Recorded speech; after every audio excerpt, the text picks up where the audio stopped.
Mackenzie Shirilla's parents have repeatedly framed this case around anxiety, confusion, and a tragic accident. But the records show something more serious.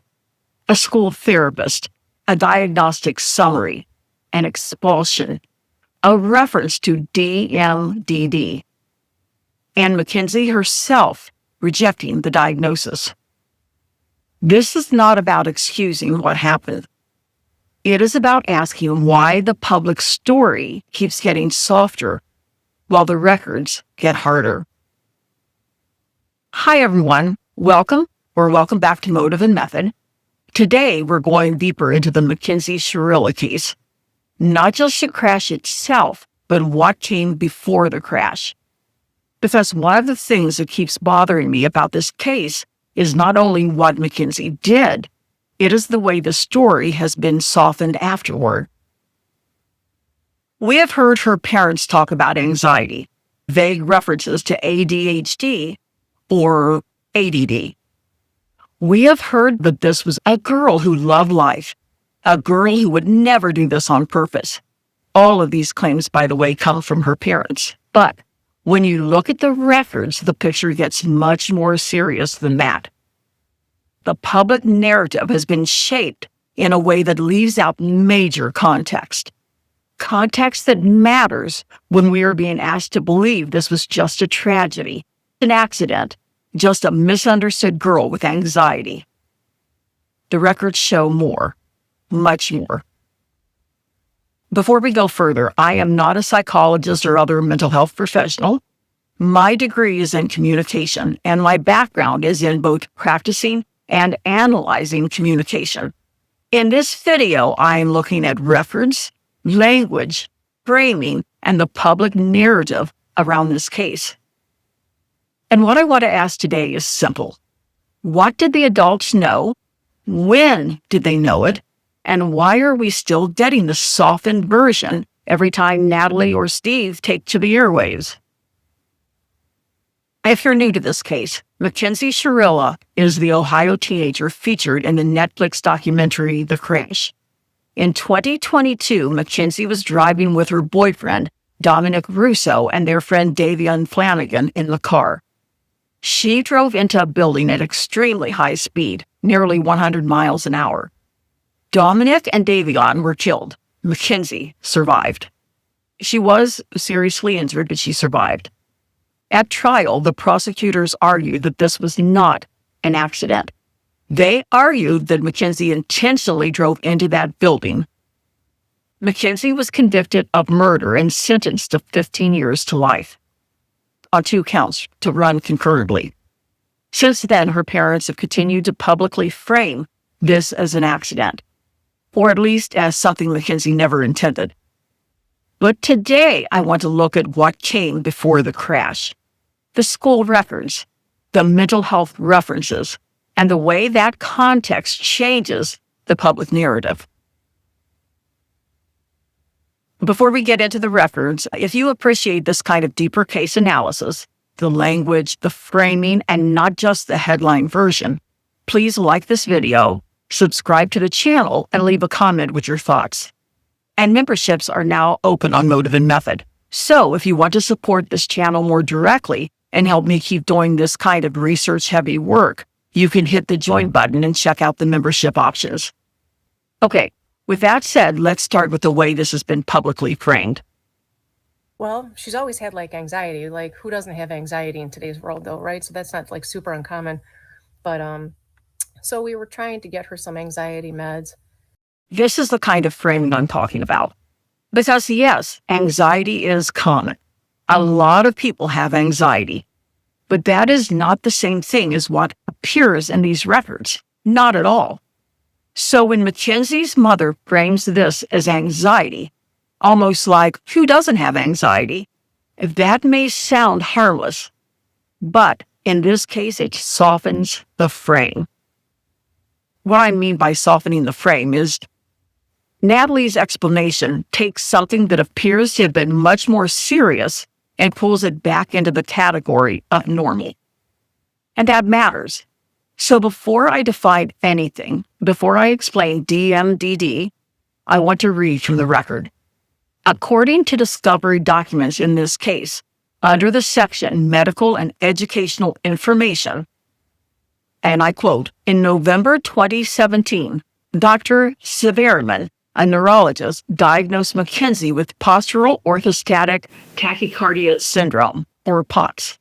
So there is a real POTS diagnosis. Dr. Qatar Ali, Mackenzie's pediatrician, noted that POTS often causes transient lightheadedness and or dizziness. Then the record says Dr. Jess Levy, a psychiatrist, diagnosed Mackenzie with anxiety disorder.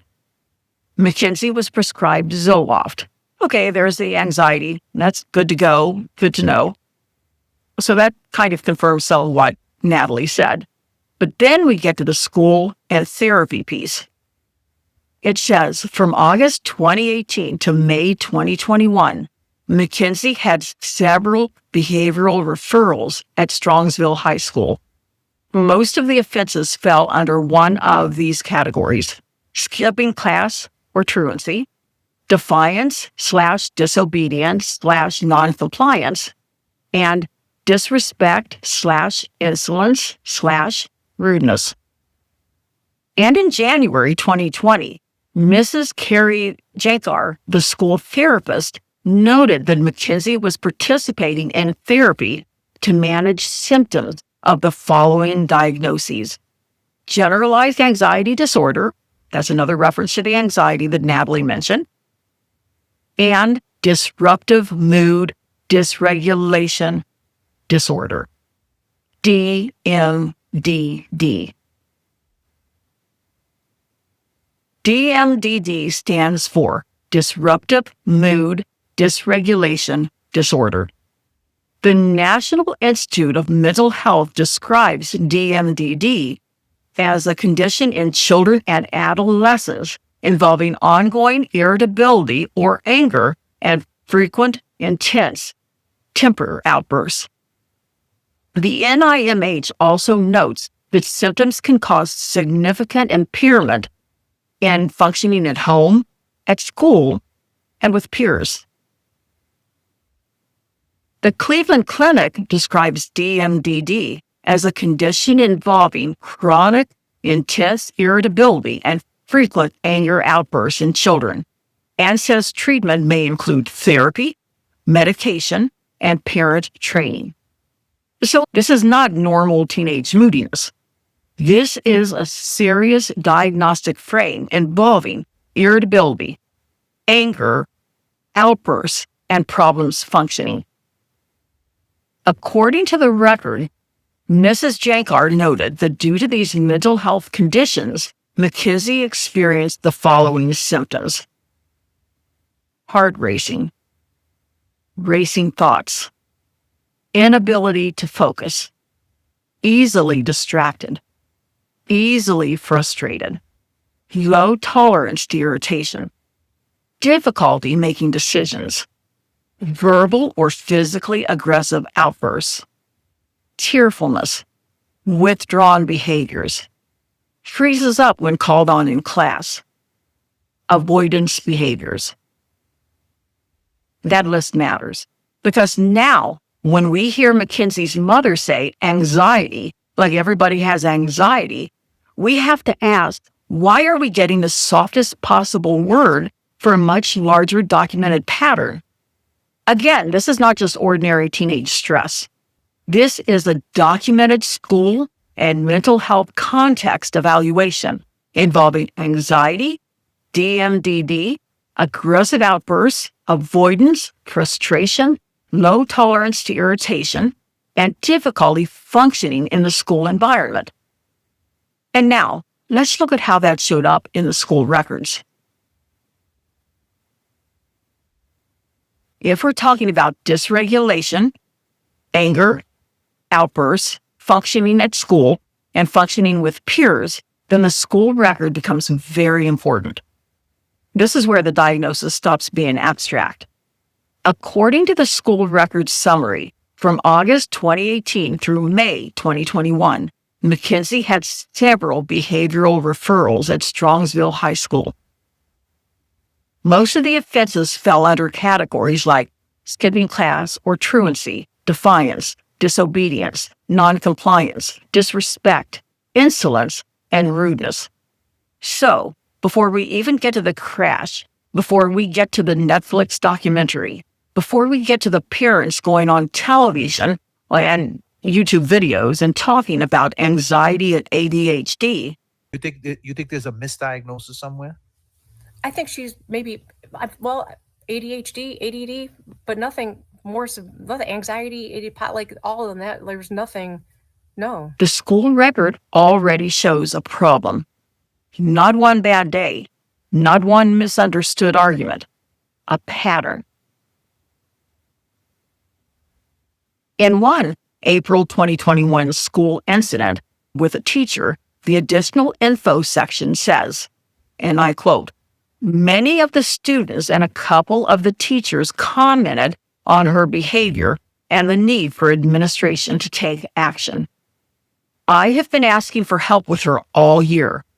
I would like her removed from my room as I am no longer comfortable with being verbally attacked in front of students and being videotaped while it is happening." That is not normal classroom conflict. Be verbally attacked in front of students, and it sounds like on the daily, and videotaped while it is happening. Then, in October 2021, after Mackenzie was seen by a teacher in the bathroom taking selfies, she was asked to zip up her hoodie and go to class. According to the record, Mackenzie responded by calling the teacher an effing biatch, I would say, and a dumb biatch. I'm doing the best I can without saying the word. Again, this is not just anxiety. This is defiance, aggression, disrespect, and adults struggling to manage her behavior in a school setting. And in another incident, during class, Mackenzie was seen playing a game on her phone. When the teacher asked her to get off the phone, Mackenzie said she was playing a game with her mother. The teacher repeated herself, and Mackenzie failed to comply. When the teacher told her to go to the administration office, Mackenzie went to the restroom and locked herself in a stall. According to the record, it took several teachers to address the matter with her. Again, this is not one isolated incident. This is a pattern. This is a school system dealing with repeated defiance, aggression, disrespect, classroom disruption, and adults trying to contain behavior that was escalating or recurring.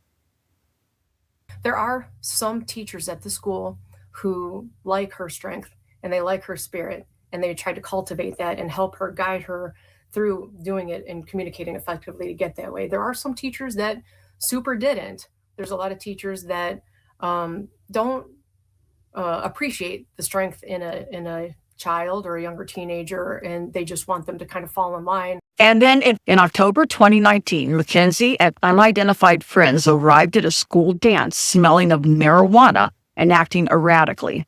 They were confronted by Strongsville police, who were present at the ticket table. So again, we are looking at multiple years, multiple incidents, multiple categories of behavior. And then we get to suspensions and expulsion recommendations. The document says in December 2019, there was a notice of out-of-school suspension with an expulsion recommendation. The letter, signed by Mackenzie Shirilla, highlighted repeated acts of misconduct and threats made by Mackenzie toward another student. We are not talking about parents who had no idea there were serious school issues. Then, in May 2021, Mackenzie was suspended from school for 10 days and recommended for expulsion from Polaris Career Center, where she was taking classes.